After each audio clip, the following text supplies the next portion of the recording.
Admiral James Walker stood at the bridge of the HSS Vengeance, his weathered hands clasped behind his back as he stared out at the massive space station that housed the Galactic Council. The station's crystalline spires sparkled like diamonds against the void of space, a deceptively beautiful sight that made his jaw clench with barely contained rage. 3,000 years. 3,000 years since the Council had turned their backs on Earth during its darkest hour. 3,000 years since they had watched in silence as the Ravagers descended upon humanity's homeworld, reducing it to nothing more than a shattered husk. 3,000 years of wandering among the stars, rebuilding, remembering, and planning. Admiral, his second-in-command, Lieutenant Maria Stone, approached with a datapad in hand. The Council has responded to our request for an audience. They claim they don't recognize our authority as representatives of a dead world. The last words came out bitter and sharp. Walker allowed himself a small, cold smile. Of course they don't. They wrote us off as extinct millennia ago. That was their first mistake. The bridge crew worked in focused silence, each member a descendant of the original Earth evacuees. Their ancestors had passed down the story of humanity's betrayal through generations, keeping the flame of memory, and vengeance, alive. Now, after 30 centuries of preparation, humanity had returned. Not as the primitive species the Council had abandoned, but as a force that had forged itself in the crucible of survival. "Show them our credentials," Walker ordered, his voice carrying the weight of centuries of purpose. Lieutenant Stone's fingers danced across the control panel. Outside the view screen, 5,000 warships dropped their cloaking fields in perfect synchronization, appearing like avenging angels around the Council station. Each vessel bore the scars of battles fought across countless systems, proof of humanity's long journey back to this moment. The comm system crackled to life with panicked voices from the station. Walker let them babble for a moment before raising his hand for silence. "This is Admiral James Walker of the Human Survival Fleet. 3,000 years ago, your council voted to abandon Earth to its fate, claiming non-intervention policies prevented you from helping us against the Ravagers. You watched billions die. You watched our world burn. You assumed we would vanish into history." He paused, letting his words sink in. "But humanity doesn't die easily. We survived. We adapted. We remembered. And now we've returned to call in an old debt." The Council's response was immediate and predictable. "This is Archspeaker Luminous. Your claims are impossible. The human species was confirmed extinct in the Great Catastrophe. These threats will not be tolerated." "Threats?" Walker interrupted, his voice deadly calm. "No, Archspeaker. This isn't a threat. This is a notification. Humanity has spent 3 millennia studying your weaknesses, mapping your defensive networks, and preparing for this day. We know about the quantum shield generators protecting your station. We know about your automated defense systems. We know about the emergency protocols you're trying to activate right now."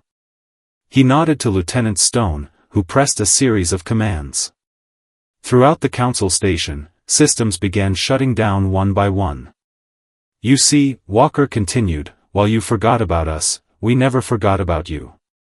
Every human child born in exile learned about Earth. About the Council's betrayal. About our sacred duty to return. We infiltrated your worlds, studied your technologies, and improved upon them. The primitive species you abandoned has evolved, Archspeaker. And now we're here to teach the Galactic Council a lesson about the consequences of turning their backs on humanity." The station's lights flickered, and panic began to spread through the Council chambers. Walker could almost taste their fear, but this was just the beginning. Humanity's revenge would not be swift or simple. They had waited 3,000 years, they could afford to take their time now.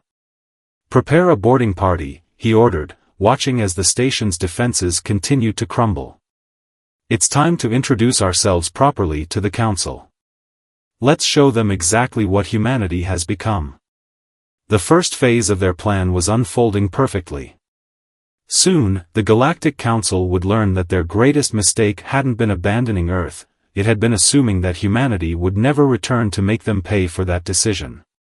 The boarding shuttles cut through space like silent predators, their stealth systems rendering them invisible to both sensors and the naked eye. Inside the lead shuttle, Commander Alex Reed checked his tactical display one final time. His strike team consisted of 50 of humanity's finest warriors, each wearing advanced combat suits that made their ancestors' military technology look like children's toys. Remember, Reed's voice carried through the tactical network to his team, minimal casualties. We're not here to massacre them. We're here to make them understand. The Council Station's hangar bay doors remained sealed, but that hardly mattered. 3,000 years of technological advancement had taught humanity many tricks. Reed activated his suit's phase shift module, and around him, his entire team began to glow with a soft blue light. Phase shift in 3, 2, 1. The shuttles passed through the station's solid hull as if it were made of smoke. The Council's impenetrable defenses, like so many of their assumptions, proved useless against humanity's innovations. They materialized inside the main hangar, surrounded by confused station security personnel who had never imagined such a breach possible. "Security teams, stand down," Reed announced through his external speakers. "Your weapons cannot penetrate our shields, and we have no desire to harm you." To demonstrate his point, one of the station guards fired his plasma rifle. The bolt splashed harmlessly against Reed's personal shield, dispersing into harmless light. The guard's eyes widened in disbelief. 3 millennia is a long time to advance beyond your understanding, Reed said calmly. "Now, please step aside. We have an appointment with the Council." Meanwhile, in the Council chambers, chaos had erupted. Representatives from 200 species argued and shouted, some demanding immediate surrender, others calling for resistance. Archspeaker Luminous struggled to maintain order, his crystalline form pulsing with stressed patterns of light. "The humans are extinct," he shouted over the din. "This must be some other species using their name to." The massive doors to the chamber dissolved into dust, and Commander Reed's team walked through. Their combat suits, sleek and black with pulsing blue energy lines, made them look like beings of living shadow. Reed removed his helmet, revealing his very human face. "I assure you, Archspeaker, we are very much alive. And we have proof of your Council's crimes against humanity." Lieutenant Stone's voice came through Reed's comm, "Data package uploaded to their main systems, Commander. Playing now." The chamber's holographic displays sprang to life, showing recovered footage from Earth's final days. The Council members watched in horrified silence as scenes of the Ravager invasion played out, massive ships darkening Earth's skies, devastating weapons reducing cities to ash, and billions dying while Council ships observed from orbit, refusing to intervene. "We found these records in your own archived databases," Reed explained, his voice tight with controlled anger. "You didn't just abandon us. You documented our destruction. Studied it.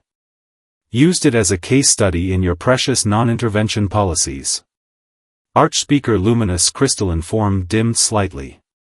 "The Council's policies are clear. Interference in conflicts between non-member species. We had applied for membership." Reed's voice cracked like a whip. "Our application was being processed when the Ravagers came. You used a bureaucratic technicality to justify watching our world die." He stepped forward, and the Council members involuntarily shrank back. "But we're not here for apologies. Those became meaningless long ago. We're here to announce humanity's return to the galactic stage, and to implement some changes in how this Council operates."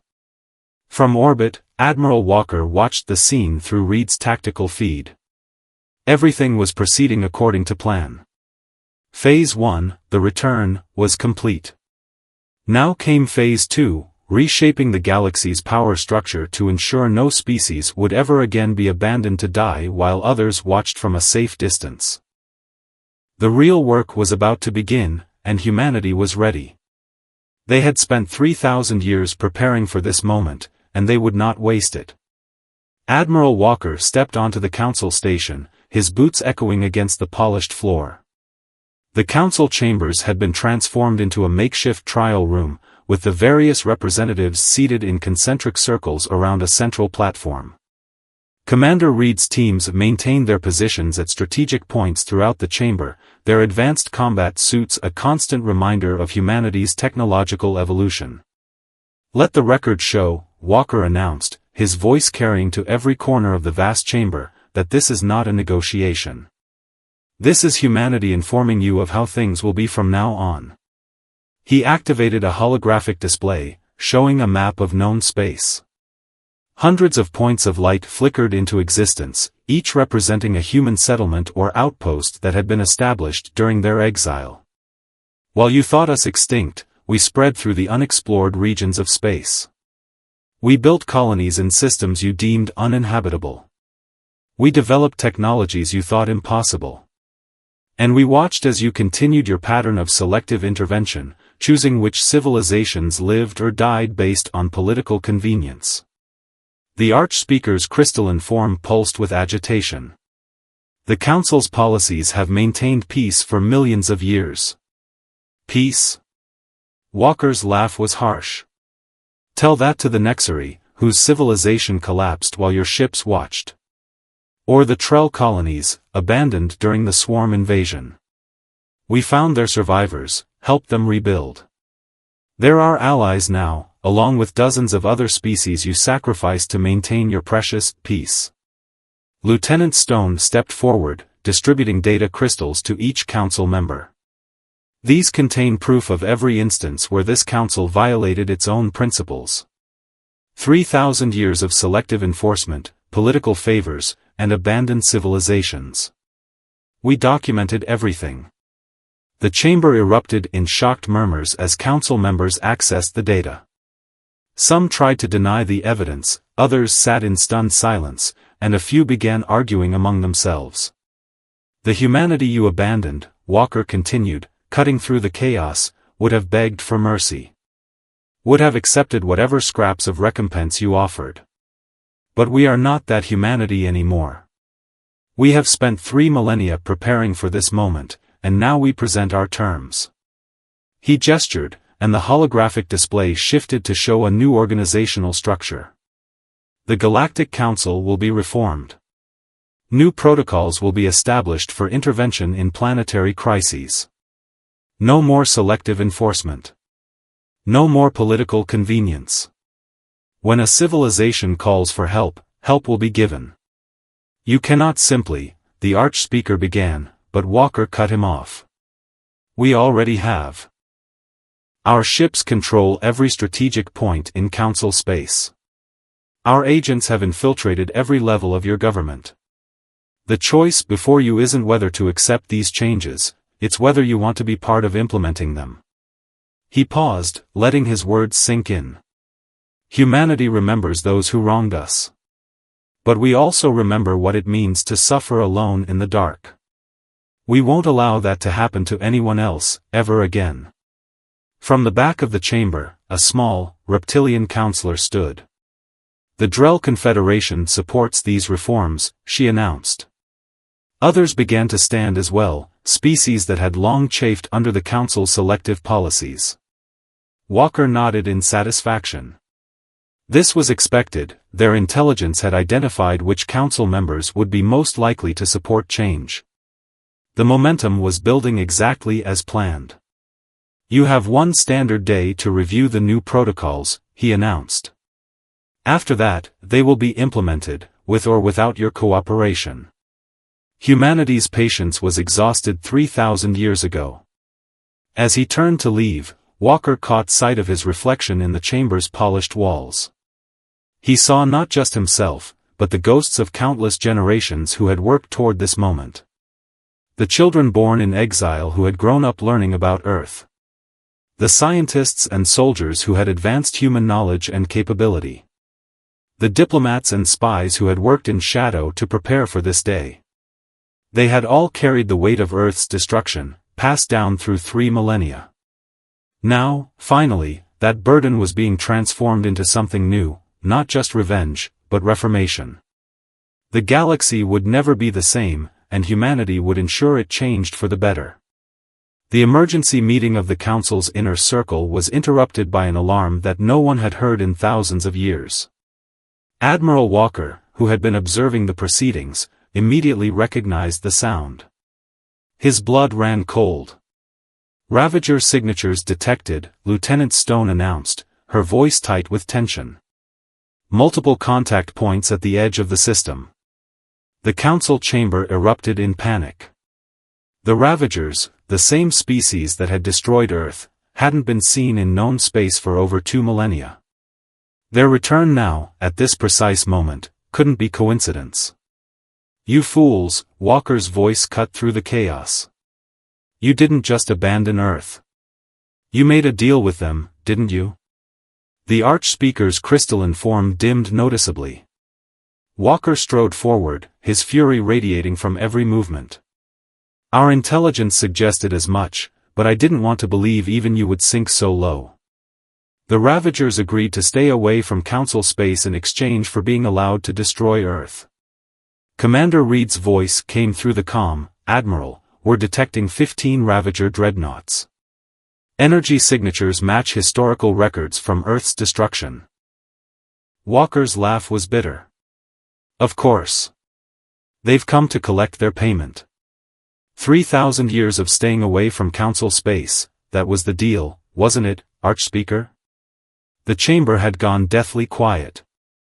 The Archspeaker's next words confirmed humanity's darkest suspicions. We did what was necessary to protect the greater galaxy. By sacrificing billions of innocent lives.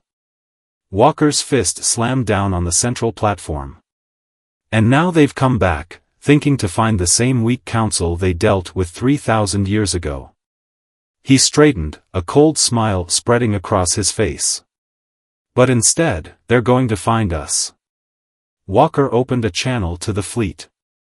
All ships, Battle Formation Delta.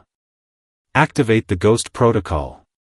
Let's show the Ravagers what humanity has learned since they destroyed our home. The human fleet moved with perfect precision.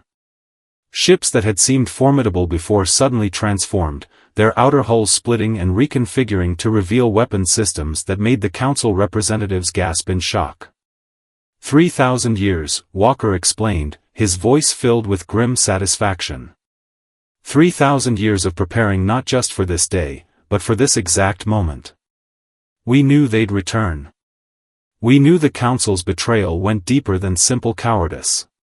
The Ravager ships entered the system with the same overwhelming confidence they'd shown at Earth, their massive forms blotting out the stars. But this time, they faced something very different from the primitive civilization they destroyed millennia ago. Target their command ships, Walker ordered. Show them what human vengeance looks like. The space around the Council station lit up with weapons fire. The Ravager ships, for all their size and power, found themselves facing technology they couldn't understand. Human vessels phased through their strongest attacks, while returning fire with weapons that ignored their shields completely. How? The Archspeaker's voice trembled. How did you achieve this level of advancement? Necessity, Walker replied, watching as the first Ravager dreadnought erupted in a spectacular explosion. When you've lost everything, you learn to build something better. We took our pain, our rage, our grief, and we turned it into progress. The battle was shockingly one-sided. The Ravagers, who had once brought humanity to the brink of extinction, found themselves outmatched in every way. Their weapons couldn't track the human ships. Their shields offered no protection. Their tactics, unchanged in 3,000 years, were predictable and easily countered. Send the signal, Walker commanded. Throughout the system, hidden human satellites activated, creating a massive energy net that trapped the remaining Ravager ships in place. Now, Walker turned to the council members, you're going to watch. Just like you watched Earth burn. But this time, you're going to see what humanity has become. The children of Earth aren't victims anymore. We're the nightmare that keeps other nightmares awake. The Ravager fleet, trapped and powerless, was about to learn why humanity's vengeance had been worth waiting 3,000 years for. And the Council would learn that their ancient bargain had finally come due, with interest. The Ravager fleet hung suspended in space, caught in humanity's energy net like insects in a spider's web. Admiral Walker stood before the Council, his eyes fixed on the massive display showing the trapped vessels. Each ship was easily the size of a small moon, their black hulls covered in the same horrible weapons that had once turned Earth into ash. Open a channel to their flagship, Walker commanded. The communication screen flickered to life, revealing the Ravagers for the first time in 3,000 years. Their insectoid features hadn't changed, multiple compound eyes, chitinous armor, mandibles clicking with agitation. Remember us? Walker's voice was deadly calm. The Ravager Supreme Commander's translator conveyed its clicking response, impossible. The Earth species was eliminated. The bargain was struck. The bargain. Walker's laugh was cold. Let's talk about that bargain. You promised the Council you'd stay away from their space if they let you destroy Earth. A simple trade, one primitive planet for 3,000 years of peace. He turned to the Council members. But you didn't know the whole truth, did you? Tell them, he commanded the Ravager leader. Tell them why you really wanted Earth destroyed. The Ravager's mandibles clicked rapidly, a sign of agitation that humanity's xenobiologists had documented long ago. The humans were dangerous. Their potential, unacceptable. Our potential, Walker corrected. We were advancing too quickly. Learning too fast. The Ravagers saw what we could become, and it terrified them. So they convinced the Council that we were a threat, that containing us was for the greater good. Lieutenant Stone approached with a data crystal. We found the original communications between the Ravagers and the Council. 3,000 years ago, they presented evidence that humanity would eventually surpass both them and the Council. Their solution? Eliminate us while we were still vulnerable. The Council chamber erupted in shocked murmurs as the truth was revealed. The Ravagers hadn't just been opportunistic destroyers, they had deliberately targeted humanity's potential for advancement. Look at us now, Walker spread his arms. Everything you feared came true anyway. We survived. We evolved. We surpassed you all. The only difference is that you turned us from peaceful explorers into vengeful survivors. He pressed a button, and the energy net began to contract. The Ravager ships groaned under the pressure, their mighty hulls beginning to buckle. Please, the Ravager commander's clicking took on a desperate tone. We can negotiate. We can offer. The time for negotiations was 3,000 years ago, Walker cut him off. Today is about justice. Not just for humanity, but for every species you've threatened, every civilization you've destroyed. With a gesture, Walker activated humanity's most devastating weapon, the fruit of 3 millennia of focused development. Beams of pure white energy lanced out from the human fleet, striking each Ravager ship. But instead of destroying them, the beams began to change them. We call it the devolution ray, Walker explained to the stunned Council. It reverts technological systems to their base components. 3,000 years of your advancement, undone in moments. Your ships, your weapons, your tools, all reduced to their most primitive forms. The Ravager ships began to transform. Their advanced weapons dissolved into basic projectile launchers. Their quantum drives reverted to simple chemical engines. Their mighty hulls turned to basic metal alloys. We won't destroy you, Walker announced to the horrified Ravager commander. That would make us like you. Instead, we're sending you back to the Stone Age. You'll have to earn your way back to the stars, just like we did. And this time, you'll do it under humanity's watchful eye. The council members watched in stunned silence as the once mighty Ravager fleet was reduced to a collection of primitive vessels, barely capable of limping back to their home system. Let this be a lesson, Walker addressed the council. Humanity remembers both its friends and its enemies. We have the power to destroy, but we choose to teach instead. The galaxy will learn that humanity's greatest weapon isn't our technology, it's our memory. The devolution ray completed its work, leaving the Ravager fleet helpless and humbled.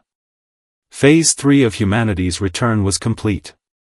Now came the hard part, rebuilding a galaxy where such betrayals could never happen again.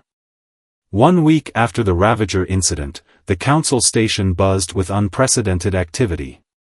Representatives from 1,000 worlds had arrived to witness the historic reformation of galactic governance. Admiral Walker stood in his quarters, looking out at the assembled fleet of ships from various species who had answered humanity's call. The latest report, sir, Lieutenant Stone handed him a data pad. The Ravagers have been successfully contained within their home system. Our monitoring stations are in place, and the primitive state of their technology will keep them planet-bound for at least several centuries. Walker nodded, studying the information. And the other matter? The hidden colonies we discovered, you were right. The Council didn't just betray Earth. There are 17 other civilizations they deliberately abandoned or suppressed over the millennia.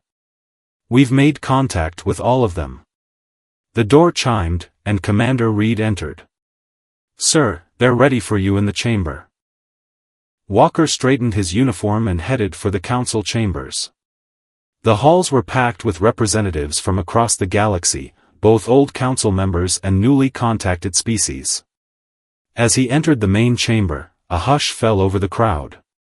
3,000 years ago, Walker began, his voice carrying to every corner of the vast room, humanity stood alone against the darkness. We learned then that the galaxy could be a cruel place, where power and politics mattered more than justice and compassion. He activated the central hologram, showing Earth as it had once been, blue oceans, green continents, white clouds swirling in its atmosphere. We lost our homeworld, but we gained something else, a purpose.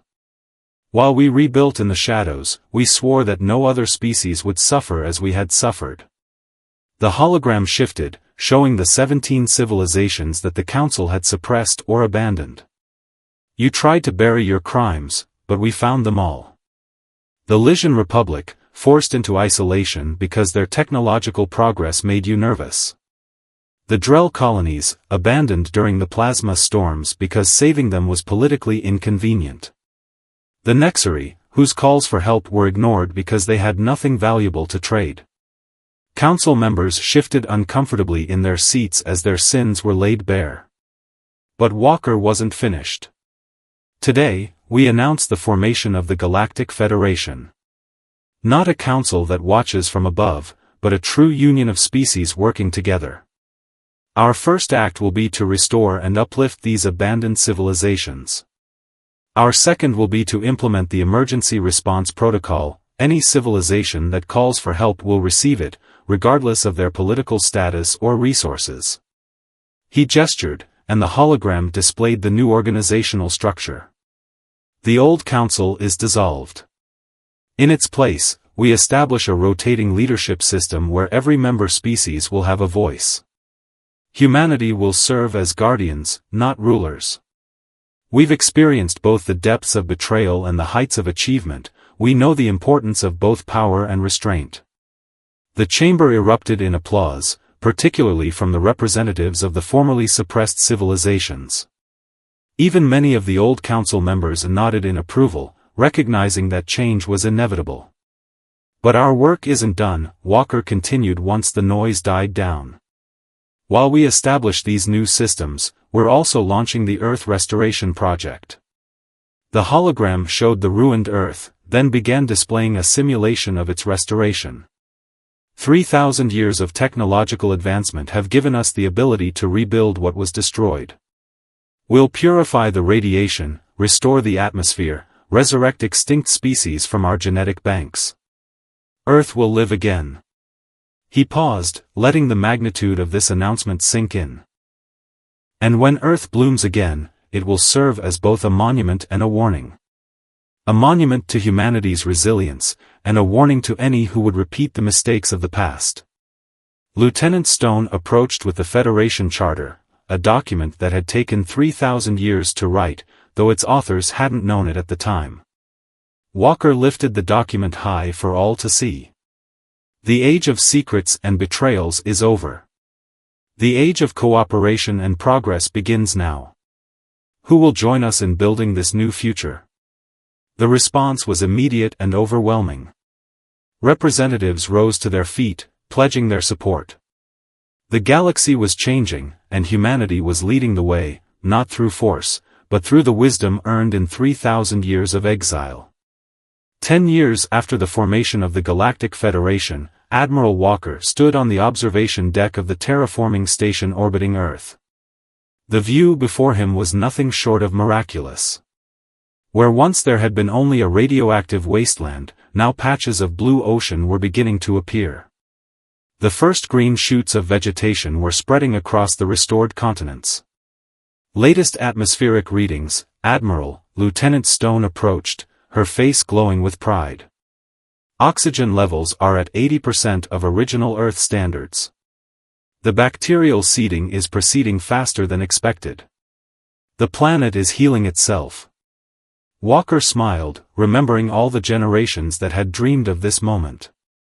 And the genetic restoration program? The first batch of Earth species has been successfully reintroduced. Birds are flying in Earth's skies again, fish are swimming in the new oceans. We've even restored several major forest systems. Commander Reed joined them at the window, his uniform now bearing the insignia of the Federation Defense Force. The settlement sites are ready for the first wave of colonists. 3 million humans have volunteered to be among the first to return home. Home. The word held such weight. For 3,000 years, humanity had been wandering, carrying the memory of Earth in their hearts. Now, they were finally coming back, not as the same species that had been driven away, but as something greater. Report from the Ravager system, Stone added, checking her data pad. Their civilization is progressing along expected lines. They've rediscovered basic metallurgy and are showing signs of developing an agricultural society. The monitoring stations report no attempts at weapons development. Walker nodded. The Ravager's punishment had been fitting, forced to evolve naturally, under watchful eyes, learning the same hard lessons that all species must learn on their path to the stars. And the Federation? Walker asked, though he already knew the answer. The past decade had transformed the galaxy. Thriving, Reed replied. The emergency response protocol has already saved 3 developing civilizations from natural disasters. The knowledge-sharing initiative has helped 15 pre-spaceflight species advance their technology safely. The former Council species have fully integrated into the new system. Walker touched the window, his fingers tracing the outline of Earth's newly restored continents. Show me the memorial site. The holographic display activated, showing a massive monument being constructed on what had once been the plains of Africa.